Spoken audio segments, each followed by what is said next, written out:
Voilà. Ok. Now, what's interesting is that the Americans had broken one of the Japanese naval codes Yes. a few years before World War II. I know.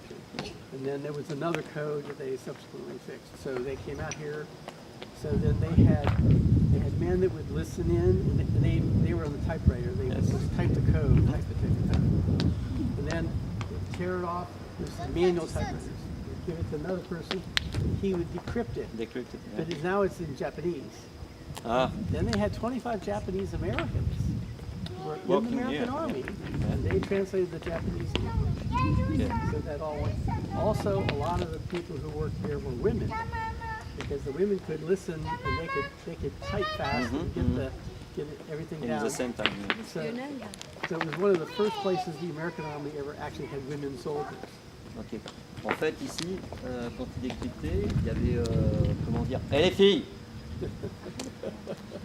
En fait, quand il faisait le décryptage, il fallait déjà décrypter, prendre le code. Une fois que tu avais le code, le texte codé, c'était en japonais, il fallait le mettre en japonais. Une fois que ça avait été fait en japonais, il fallait le traduire en anglais.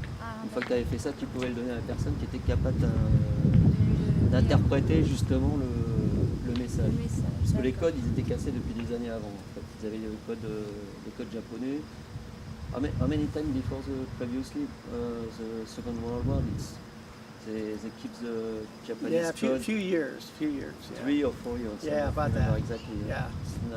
It's, There was- 38 or 39. Yeah, I don't there was the remember. pink code and the purple code. So, Yes. so then many years after, see, what happens then is when the war ends, then the British use a code. So what they did here then is they listened in on Spanish and French language. Had Yes. Spanish and French language people. They listened in on Castro in the Caribbean, that area down there. And then they listened in on some embassies that spoke Spanish.